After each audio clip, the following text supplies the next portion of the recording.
Alright, what's up y'all, it's LakerFan here. As you can see by the title in today's video, this is my wish list for 2K20.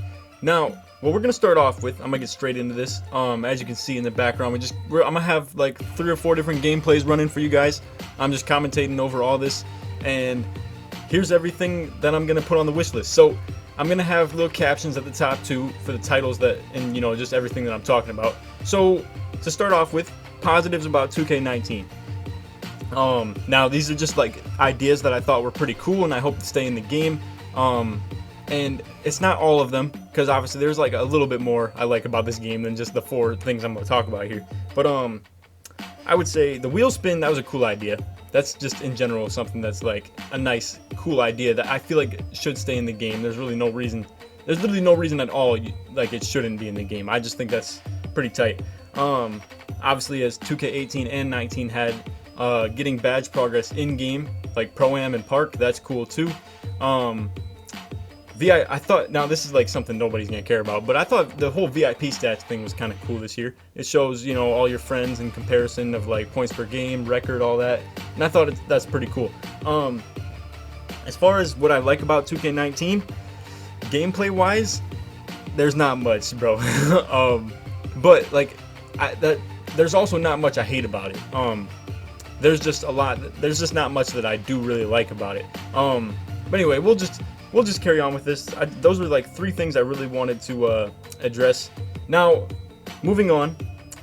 As far as parks and like the neighborhood goes, bro, the neighborhood has got to go. I feel like a big problem is, you know, people are taking up too much space. Whether it's like they're trying to go get some shoes, some clothes, you know, just heading to their. Not really going to the my court, because that's a topic for later in the video, but going to the practice facility, going to the Gatorade facility, they're just taking up space in the server, and streaks don't ever happen anymore. Also, streaks need to be shown on the on the courts again. I don't know why. I don't know how 2K has things in the game that they can like have in the game at one time and then just take out and just completely forget about good features they had in the game. For instance, like good features that are in the game, but I don't want to get all the way like, you know, like jumble around a ton with this video, so I'll stay on the neighborhood topic. But let's say you guys get what I'm saying. There just needs to be a separate park, and then there could be like a cool little neighborhood, you know, like just a little like area to like do cool things in. But honestly, I don't know, bro. I do wish everything was a little bit more compact when it comes to like, you know, going to your my court, like going to the store to buy things. It would be a little bit more convenient if, you know, like you could just buy things in your like my player lab or whatever, just like, you know, just buy clothes and not have to go to a store for it. But as far as, while we're on the clothes topic, bro, am I wrong to feel like, I mean, I understand as a business you don't want to, you know, make it so every player that you have keeps the same like clothes, because obviously then people don't have to rebuy things, or they already have outfits to wear. But man, 2K, you get out of pocket sometimes, bro, with like all these crowns and like magician hats and stuff. Like, bro, those are 25K. If I'm not mistaken, that's almost like $8 in VC, I'm pretty sure. Like, bro, and you expect people who enjoy your game, and you're honestly taking advantage of some people too. But I'll just put it like this. I mean, there's people who like are going to buy like 5 different sets of that because they have different players. But anyway, now while we're on the players topic, I had this notepad, right, that I was gonna go off of, but honestly my mind is just going as far as I want it to right now. So while we're on the players topic, actually now my mind just left the trade. We'll go to something else. What was I gonna talk about? We'll just get on to badges. As far as badges go, like, I do think this would be cool. So what I do miss, and rating wise as well, I'll just say badges and ratings will like correlate this together. What I do miss is the 2K17 aspect of badges, but I feel like 17 has some flaws in it that could be easily fixed. So, well, I'm comparing 17 and 19, right? So 17, you had 5 Hall of Fames no matter what your build was, and then because it was all pures, right? And then you had the rest were all bronzes. So what I think would be cool is if there was a minimum of bronze, like you could still have the 2K17 where, you know, everybody could get bronze badges of whatever level you want, but then you keep the archetype system where, you know, that affects what Hall of Fames, golds, and silvers you get. And then also, while it'd be cool if you allowed every build to get every bronze badge, it would also be kind of cool if the badges that had less to do with your archetype, whatever that may be, are harder to get, like progress wise. I thought that'd be just a cool little, you know, kind of a meet in the middle ground as far as that goes. As far as ratings go, bro, the road to 99's gotta go too. I mean, that is the selling point of this game. Like, or I would say the selling points of why this game is not good, if you will. They could keep it, but like, I just don't think it should be your reputation, if you get what I'm saying. I mean, you guys see, like, you know, in all these games that are popping up, I don't think it shows in the stage, I think it only shows in the park, but bro, like, I mean, 2K is over here showing like 250 plus wins equals elite park player. Like what? Bro, or like, you know, an elite 3 is achieved by literally just having like almost a like 800 and like 300 rating, like park record. Like, bro, there needs to be, if they could use Road to 99 and combine that and have Road 99 be like its own rep system, yet still have like Legend 1, Legend 2, Legend 3, Legend 4, Legend 5, all that stuff, All-Star, Pro, Rookie, all that, like, you know, the Dookie Brown shirts. I think that'd be tight, bro. They should bring back the Legend, you know, rep system while still having Road to 99. And Road to 99 could still take all your badges up one level. Oh, that'd be crazy too if like if you did have the bronze minimums for everything. But that'd be nuts. I think that'd be kind of fun to see that like overpoweredness though, from the 99s. But anyway, let's just carry on. As far as attribute caps go too, while we're talking about that, bro, am I wrong? Like, I feel like, okay, so I've been getting a lot of like trash on my YouTube comments lately, but I feel like this video, I feel like all my standpoints are very like firm and like, you know, the community would stand behind this type of stuff. Where the attribute caps, I mean, in 2K17, you could put whatever ratings you want into or you could put whatever you want into your bars, if you get what I'm saying. So you could, for instance, if you were a post scorer, right, you could be like, nah, I don't really want three-pointers, so I'm gonna sacrifice three-pointer for playmaking. Not that anybody would do that, but you know, just an example. Like, you have a certain amount of bars that you have, and you can unlock more, but you can just put whatever you want into it to start. So for instance, it would make it so, you know, 85 overalls out the box are at least comparable to, you know, a 95 overall, if you will. Now, if you want to keep the double takeover and stuff when you reach 94 overall, I think that's cool too. We'll talk about takeover later in the video, but as far as the attribute caps go, yeah, I just feel like that'd be tight if they like brought back the, you know, the 2K17 aspect to it. Like, cause honestly, bro, some builds are make it break it, make it like, you know, make or break.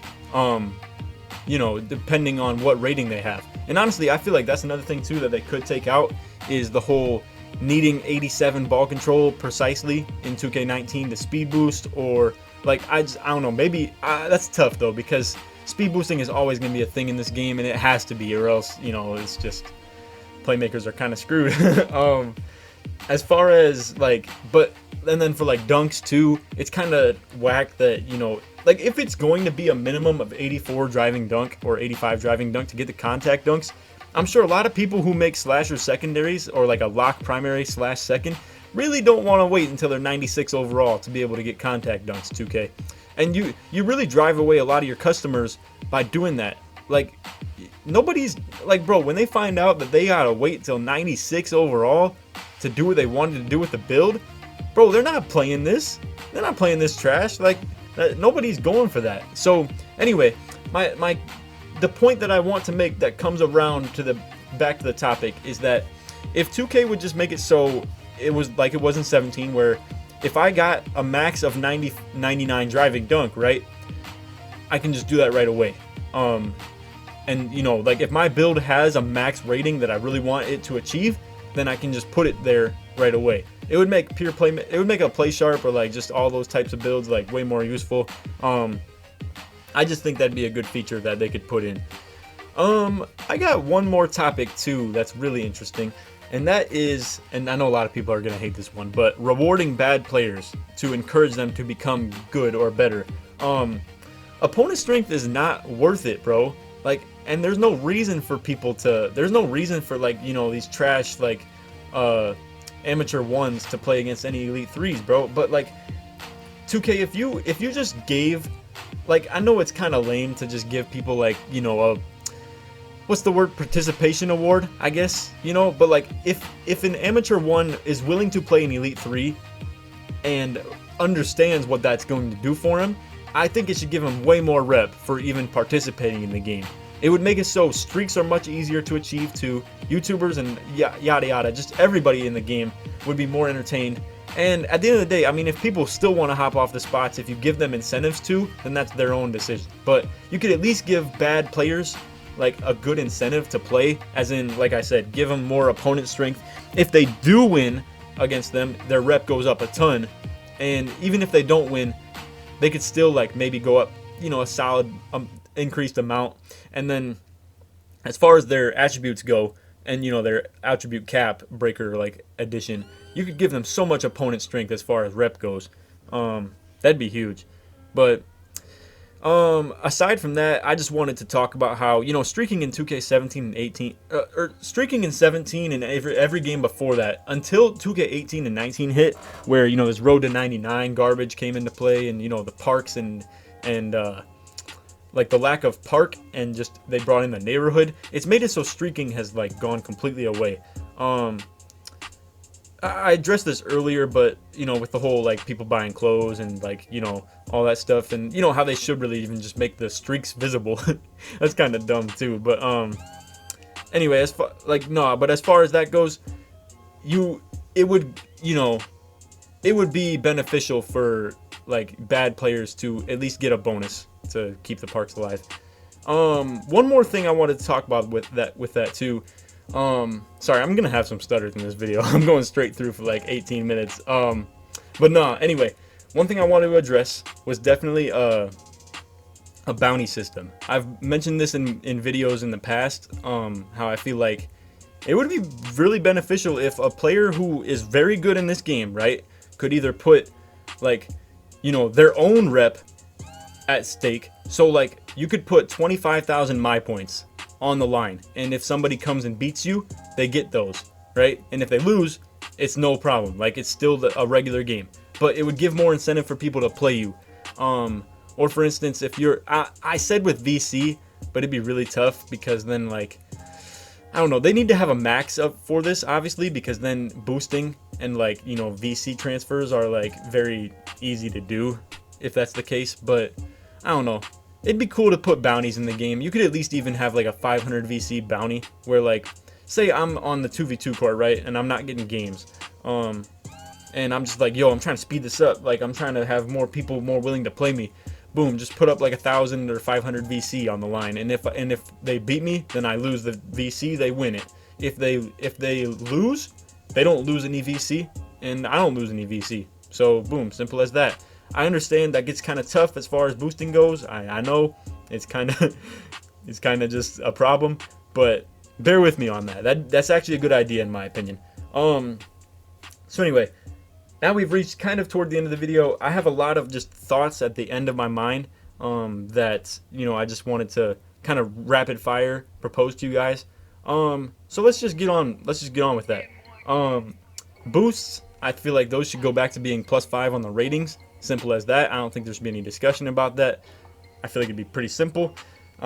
Interesting how also 2K has no post scoring, like, you know, or like it also doesn't have any speed. It doesn't have any speed, strength, or post scoring boosts in the game. So I don't know if that means like 2K knows how flawed it is, or if that's just something that's a problem. But I feel like it'd be interesting to, you know, go back to the. I always keep trailing back to 2K17, that's because that's my favorite game. So, anyway, let's just carry on with that. That's just, you know, the boosts. I wanted to mention that. As far as archetypes go, I'd like to see maybe triple archetypes, possibly. Maybe, I don't know, or like if they didn't do something like that, maybe go like transfer it completely and just go to like a 2K, or not 2K, the NBA Live system where it's like a player model, basically. So you'd have like builds like Steph Curry, builds like Jokic, builds like DeMarcus Cousins, but yada yada, just random NBA players. I feel like that'd be interesting. But if they do keep archetypes, I feel like it'd be kind of cool to see like no stretch primary or something like that, if you know what I'm saying. Boom, like I said, I'm just listing random off the top of my head thoughts now. Post scores need to be nerfed, that's obvious. Locks can still be good at D, but I just feel like it's kind of whack to give them corner specialist or anything, bro. Like, I mean, and I just feel like, bro, they should, if they're gonna get corner specialists, make their 3-point rating lower so that they're specifically good at shooting from the corner. No wing action, no BS like that, bro. It's just crazy. I wouldn't say you can't make. I do stand by this statement though. You can't make non-shooters shoot like non-shooters, because in this game, Steph Curry, the greatest shooter of all time, shoots about 40% from 3 in his career. If it might even be lower than that, if I'm not mistaken. But I mean, a bad shooting performance from a lock in this game is 40%. That's bad. That's bad. So like, it's kind of hard to be like, oh, lockdown shouldn't be banging threes because it's not fair. Like, I don't know. That's kind of whack to say it like that, because if that's the case, then pure sharps would have to be shooting like 60% at best from 3, bro. If you're talking pure locks need to be shooting 25. So just keep that in mind when you talk about that. Let's just, like I said, rapid fire. Make mascots usable again. That's obvious. It'd be interesting if they made it so there's no reset of rep, as far as like if you were grinding to 99, it'd be kind of interesting if they made it so, you know, that transferred over to any new player you made. Make it definitely a little bit more rewarding and more reason to keep playing the game longevity-wise. 2K, you should definitely think about that. Bro, part of the reason nobody plays this game late in the year is because there's people way further ahead than them, because they realized they screwed up early in the year, and now here they are with, you know, an incomplete build that's trying to fight against complete ones, and they got no control over, you know, just any of, like, if you could continue your rep of what player you like were working on, and you realize, oh, this is a trash build, let me, like, you know, or if you could even refund the rep too, that'd be a good thought too. But anyway, one more thing, as far as like ratings go, stamina. Not every build should have 99 stamina, bro. That's so dumb. That is like the most mindless thing you could possibly put in a game. I don't know who decided that stamina was just gonna be default a 99 overall, like a 99 rating thing, but that's so like lazy, if you ask me. Glass cleaners should not have stamina. Sharps, no stamina. Like, you get what I'm saying. But playmakers, slashers, lockdowns, physical builds that require athleticism should have stamina. That just makes sense. I don't know. That's how I feel. I mean, I don't think Steph Curry is on par with, like, you know, well, at the same time, I mean, slimmer, like, I don't know, it's kind of tough to decide that, but in my opinion, I feel like the athletes should, you know, have more stamina.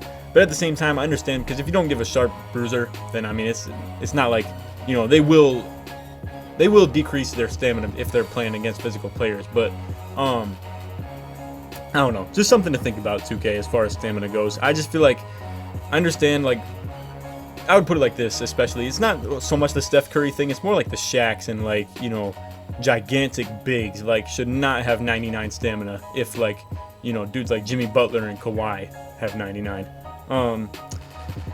Let's see, another thing off the top of my head, anything lacking driving dunk ability should not be able to driving dunk, bro. Like, I don't understand why like, pure sharps in this game and pure stretches can dunk the ball and finish down low. You know, they can, I don't know, that just doesn't make sense to me. Like, I feel like you should still be able to finish, you know what I mean? You should still be able to finish with a pure sharp, but layups, like, make it so, you know, they're not necessarily just, like, the difference between dunking while somebody's behind you and laying the ball up when somebody's behind you is very huge. And I feel like that's one of the repercussions sharps should take, where you can really run them off the three-point line. Oh yeah, also, the whole no contest from behind, I don't know, that was never a thing, and I don't know why it's a thing in this game. But maybe it's because it's easier to get people stuck behind you in this game, I don't know. But anyway, I just feel like if you're directly behind somebody and if somebody's right behind you and you're trying to shoot the ball, bro, it's going to affect your shot at least a little bit. Like, I understand it doesn't impair your vision, but it still is, like, it's gonna get in your mind, I guess, if you will. I don't know. You guys know what I'm talking about if you're hooping. But anyway, let's see. Gameplay features. These are just random notes I had. Slashers should be able to slash. I feel like the driving dunk ability in this game isn't quite what it should be. Same with standing dunks. I don't know. The low post defense mechanics are really dumb too. I feel like that needs to be looked at. Shot contests. Shot contests are looking okay as far as perimeter defense goes now, but low post. Ooh, that stuff gets real foreign and weird. It just, I don't know anymore, bro. Another note. Big, huge post scorers should definitely not be able to post hop 12 feet off the ground. You know, like go from like the free throw line to the 3-point line on a post hop. That it don't make any sense for that to happen. Jumping for blocks, I want to address this as well. If I'm going against a pure stretch big down low, right?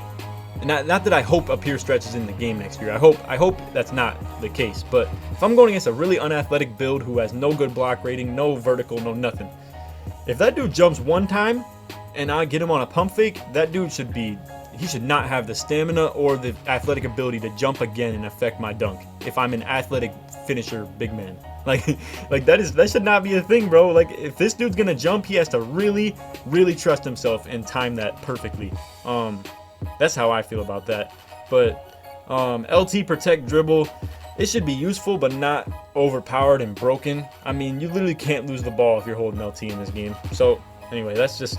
And then the dribble glitching, oh, don't even get me started on that. But anyway, that's just something I wanted to address. Contact dunks and Pro-Am, they got to be AM1s. I don't see, at least occasionally, I don't see why that's not a thing, bro. Like, it's okay. You ever think about that? You ever think about, like, the fact that if I'm dunking on somebody and they like, literally fall to the ground or, like, you know, like, drill your dude in, like, midair, that probably it's a foul? I don't know. I mean, I think that makes sense. Outlet passes should not be a 90% completion percent, you know, with builds with no outlet passer. I feel like fast breaks have been kind of just nuts this year. I just don't think it's, you know, I don't think that's very good. Ooh, big one. Hopefully I hope you guys are enjoying this video too. It's 23 minutes straight of me talking, and I have a lot of stuff I'm trying to get off my mind. This is probably like a 28 minute long video. But anyway, hands up D should definitely still like be able to break ankles on. I mean, that's just an obvious thing. Big's perimeter defense needs to get railed next year, bro. Like, I'm talking a playmaker going against a post scorer one-on-one should be just as much of a matchup as a post scorer going against a playmaker one-on-one. So, I mean, that's how I feel. Kyrie Irving against like Marc Gasol should be just as OP as Marc Gasol backing Kyrie down. Simple as that. I understand Marc Gasol's not the most elite post scorer, but I'm just thinking of like an unathletic, like gigantic dude. Even Embiid. I mean, Embiid is a kind of a freak because he's like fast, at least for like his height, if you get what I'm saying. Like he's 7'2" and like pretty athletic, but you get what I'm saying. Like Boban Marjanovic is going to get toasted by Kyrie, bro. And I mean, Kyrie stands no chance to guard Boban either because he's super tall. But anyway, let's just carry on with that. Let's see. If you buy clothes, I think it'd be cool to carry over to other players. I think I already mentioned that.